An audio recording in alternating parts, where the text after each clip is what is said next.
Eccoci qua amici, ciao, ben ritrovati. Olympus Zuiko Digital ED 150 400 F45 con il converter 1.25 incorporato.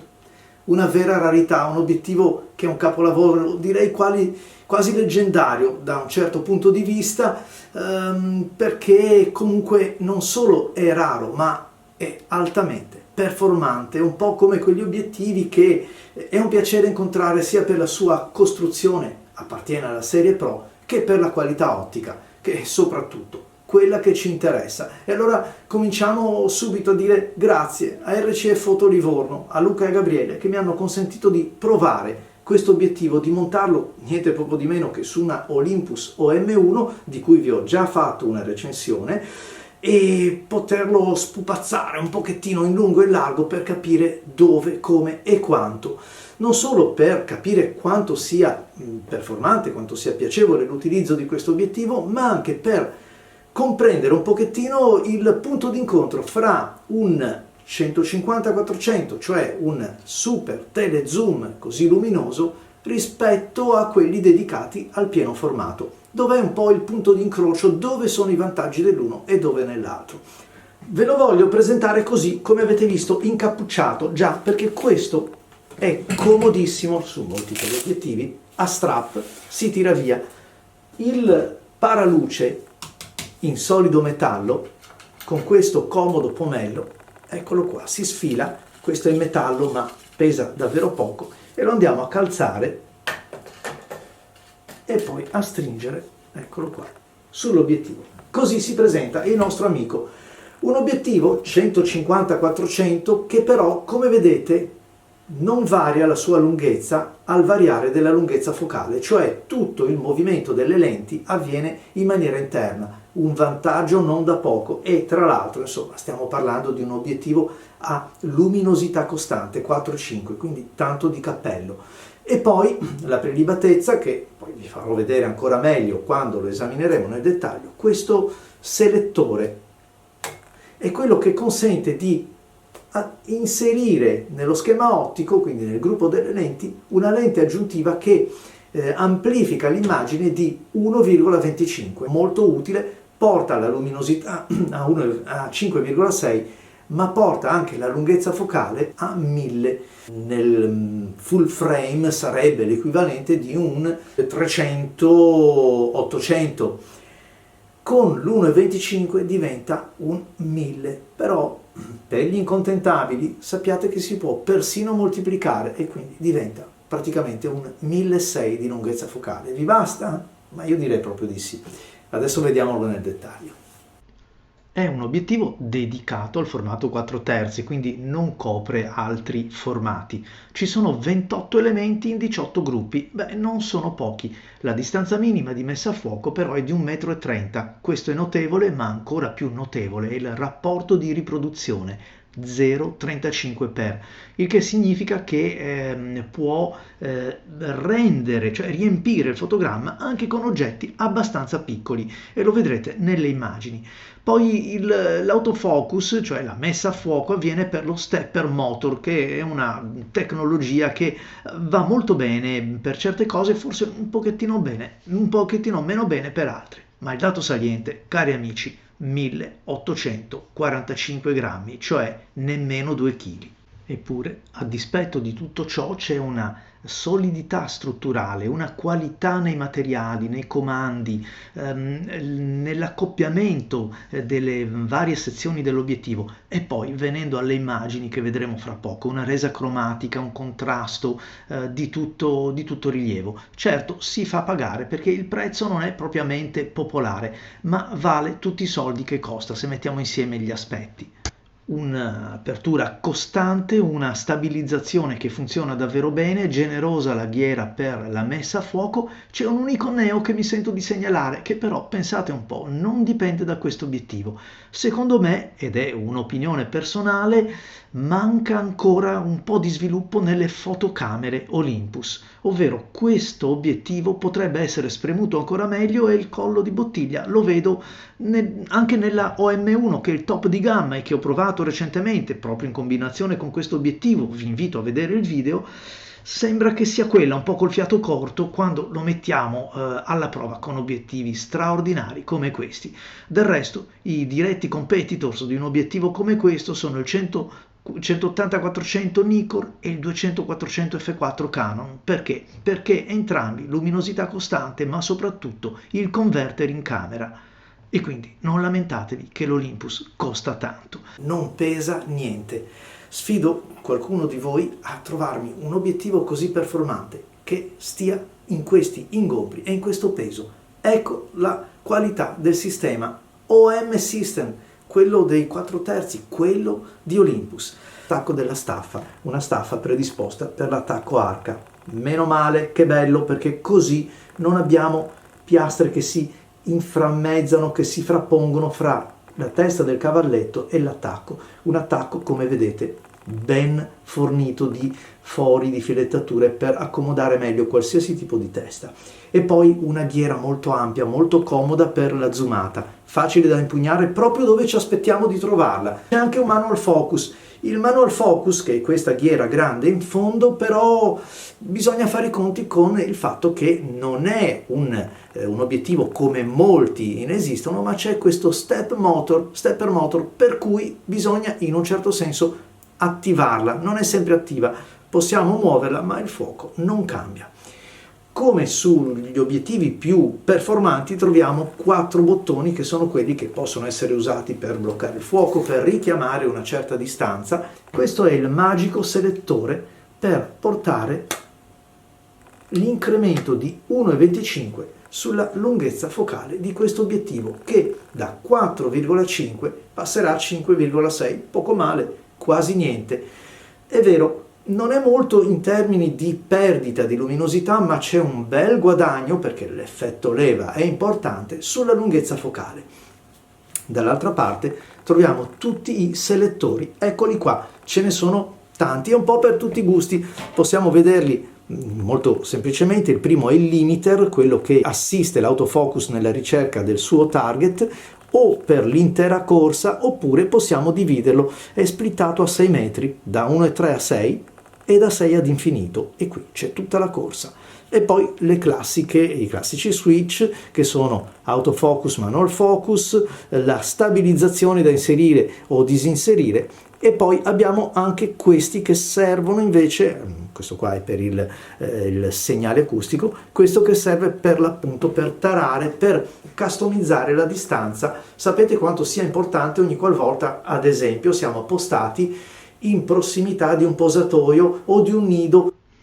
Vabbè, si può parlare male di un obiettivo come questo? No, proprio no. Nitidezza spettacolare da bordo a bordo, ma una nitidezza preservata anche a tutta apertura, perché poi è questo che ci interessa acquistando un tele zoom super luminoso. E non dimenticatelo mai, non è un super tele, cioè focale fissa, ma è uno zoom. Poi si abbina a tutte le diavolerie tecnologiche della OM1, come il focus stacking, i files in alta definizione e via dicendo. L'autofocus è all'altezza, è veramente reattivo, capace, ma soprattutto queste lenti regalano una piacevolezza nel fuorifuoco che pochi altri zoom riescono a dare. E poi non dimentichiamo un'altra grande freccia al suo arco, che è quello di essere uno zoom, con una estensione mica da ridere, da 300 mm fino a 800, che diventano 1000 una volta moltiplicati. Ovviamente stiamo parlando di una lunghezza focale equiparata a quella di un full frame. Lo stabilizzatore anche fa il suo dovere e non ci se ne accorge nemmeno quando lo utilizziamo, soprattutto sul monopiede, ma anche a mano libera, perché non dimentichiamo che pesa meno di 2 kg. Sicché la vera domanda da porsi è una: quanta distanza ci sia fra un sistema come questo e quello full frame, che ovviamente è largamente adottato un po' da tutti i professionisti e che però comporta anche conseguentemente un esborso notevolmente superiore. Soprattutto ha questa dotazione del converter, e sapete tutti quanto sia utile avere un converter montato sull'obiettivo. Quante volte ci siamo trovati con le mani ghiacciate perché stiamo fotografando e ci serve di montare un aggiuntivo ottico, ma sapete tutti cosa significa togliere i guanti, mani ghiacciate, togliere i tappi, prendere questo, non possiamo appoggiare l'obiettivo sulla neve o sul fango, non lo so, perché ovviamente si sporca, dobbiamo tenere con i denti, con le unghie i pezzi, fare gli equilibristi e qui è già tutto dentro. Quante volte a me personalmente è capitato di lasciare sul campo qualche foto perché non avevo voglia di montare l'1.4x o di cambiare l'obiettivo. Beh, in questo caso è tutto dentro. Pensate che con il sistema Olympus, con questa fantastica OM1, non raggiunge neanche il peso di 2,5 kg. Provate ad imbracciare il 180-400 o il 200-400 Canon e mi raccontate a fine giornata. No, ma quale fine giornata? Dopo un paio d'ore, ma che dopo 10 minuti che state tenendo su, che sia un monopiede o a mano libera, me lo sapete già raccontare cosa significhi. Ecco perché probabilmente questo è il compromesso. Compromesso, intendiamoci, non di rinuncia, il compromesso tra un obiettivo dedicato ad un sistema 4/3, cioè l'OM di Olympus, e tutto il mondo del full frame oppure della PSC. Qui sta proprio la differenza: peso, ingombri, mantenendo una qualità elevatissima. Però anche a me è venuto il dubbio, e cioè, bello, bellissimo, quanto volete, ma rende quanto un full frame? O perlomeno la domanda è: quanta distanza c'è tra la resa di un sistema 4/3 come quello di Olympus con questo obiettivo sulla bella OM1 rispetto al full frame? O per meglio dire, forse la vera domanda, quella più corretta, sarebbe un'equazione costituita da che cosa? Dalla differenza del costo dell'acquisto fra i due corredi. Vale veramente il costo del biglietto? E cioè, facciamo un esempio, una OM1 e il 150-400 siamo nell'ordine dei 9.000-9.500 euro. Rispetto ad un full frame, scusate, ad una PSC, ad esempio, la R8, faccio l'esempio della Canon, con il 100-500 andiamo a 5.000 euro. Quindi la differenza di costo fra i due corredi è 4.000 euro. In questa differenza di prezzo, la qualità dell'immagine ha una rilevanza così importante quanto la trasportabilità? Ecco, è su questo bilanciere che si gioca la partita, perché cioè il divario di prezzo fra i due sistemi che vado ad acquistare, pesi e ingombri ridotti da una parte e quindi un modo di lavorare più agevole, più semplificato, perché non dimentichiamo che tutto questo rende meno faticoso e più piacevole. Ma se il paragone a questo punto vado a farlo con una R3 o una Z9, quindi un full frame, e mi vado a comprare, che sono le top del brand, così come lo è la Olympus OM1 che sto presentando, e per queste camere vado a comprarmi un 180-400 Nikon o un 200-400 Canon, siamo già a 18.000 euro.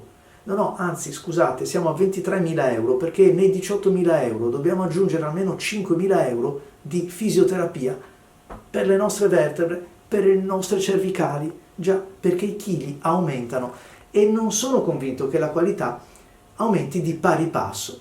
Beh, certo, aumenta, questo è fuori dubbio, sarebbe stupido negarlo, ma per esempio, per quelli come me che invece che portarsi a casa un file strepitoso, magari ne portano a casa uno molto ma molto bello, ma fanno 2 ore di camminata in più, e io non ho dubbi, mi prendo questo, mi porto a casa un sistema OM, spendo un po' di più di una PSC, spendo molto meno rispetto al full frame, ma ho una qualità dei file spendibilissimi. Se niente mi porto il monopiede, grazie alla stabilizzazione della OM1 posso ottenere anche dei file in alta definizione, magari con scatti non troppo brevi, intendiamoci, ma di sicuro girare per valli, gole, montagne o colline semplicemente, ma anche a bordo pista, intendiamoci, con 2,5 kg di attrezzatura è ben diverso che portarsene appresso 5. impiegato nelle clip video riversa tutta la qualità che abbiamo già visto, quindi sia l'altezza nell'inseguimento, quindi nella reattività nell'autofocus, la qualità dei colori. Fra le altre cose mi è piaciuto molto utilizzato anche con gli anelli macro, quindi quelli distanziali, per avvicinare ulteriormente il soggetto. Molto utile, anche se destabilizza ovviamente l'ottica, il fatto di poter comunque intervenire direttamente con l'ingrandimento dell'1,25. E vabbè, si taglierà un pochettino la sequenza, come avete visto in questo momento, però intanto si porta a casa qualcosa di ravvicinato senza perdere né fuoco né soggetto e tantomeno il momento. Il dettaglio anche a 1,25 è veramente strepitoso. Guardate qua. Un obiettivo super luminoso, quindi riesce a lavorare anche in condizioni di luce non certamente ottimale, come per esempio in questo test di un prototipo al quale mi ha invitato un mio caro amico che si occupa di skate, quindi condizioni di luce un po' precarie, un soggetto che si muove velocemente perché questi aggeggi corrono, e comunque, come vedete, mantiene la qualità, lo stacco sul fondo, una pastosità, anche il controllo delle luci, come potete vedere nei fanali, che sono veramente accecanti se ripresi in maniera proprio diretta, orizzontale. Ha messo un po' alle corde la fotocamera invece, quando si lavora come in queste sequenze a 240 fotogrammi al secondo, e il modulo F della Olympus OM1 non è all'altezza di questo strepitoso obiettivo, e purtroppo bisogna anche dire che l'anello di messa a fuoco manuale, trattandosi di uno stepper motor, purtroppo non sempre aiuta nel riagganciare il soggetto. E allora, cari amici, in conclusione, a chi va questo obiettivo? Chi può essere interessato ad un obiettivo tanto bello, tanto performante, ma anche certamente costoso? Il profilo dell'utilizzatore è quello che ricerca una velocità operativa, ma anche un comfort dato dal peso e dagli ingombri più che mai leggeri. E questo è un po' il target, senza rinunciare alla qualità, anzi direi mantenendo una qualità. E certo, con gli stessi soldi che cosa potrei comprarmi? In casa Olympus potrei rimanere sulla serie Pro. Ci sono degli obiettivi come per esempio il 40-150, che è molto performante e per fortuna anche molto più agguantabile dal punto di vista economico. Certo, non possiamo paragonarlo a questo, si ferma a 150, guarda caso proprio da dove comincia questo. Però è un 2.8 e anche moltiplicato fa ancora la sua bella figura. E questa è una speranza per tutti quelli che amano le foto naturalistiche, le foto quelle sportive, perché comunque non dimentichiamo che un 40-150 sul sistema Olympus corrisponde ad un 300 mm nel mondo del full frame, quindi moltiplicato va a 450, insomma c'è già una bellissima capacità di tiro di lunghezza focale. Se non bastasse, potrei optare, spendendo comunque ancora meno di questo magnifico obiettivo, per il 300 mm f4, sempre serie Pro, sempre moltiplicabile. Non dimentichiamo, lo faccio sempre questo parallelo perché qualcuno potrebbe dimenticarlo, che un 300 mm sulla OM1 corrisponde ad un 600 mm, perlomeno quello che vediamo riempito nel mirino, su una camera full frame. A sua volta moltiplicato con un 1,4 diventa un 900 mm. E allora ecco ancora una volta la comodità, la versatilità, e cioè questi grandi produttori che sfornano uno super zoom, vale per il 180-400 Nikon, per il 100-500, il 200-400 della Canon e il 150-400. Un solo obiettivo che abbia una resa, innanzitutto luminosità costante, che abbia una resa formidabile anche a tutta apertura, che si presti a tirare fuori delle immagini belle, e noi dobbiamo invece prepararci a tirare fuori qualche cosa di più dal portafogli, perché tanta qualità e tanta comodità si paga. A voi la scelta, 2 obiettivi, monta e smonta, oppure tutto in uno. Ciao amici e grazie per aver seguito anche questo video. Vi comunico che ho già in cantiere una comparativa tra il sistema Olympus, APS-C e full frame con questi super tele. Quale sarà il migliore? Bella domanda.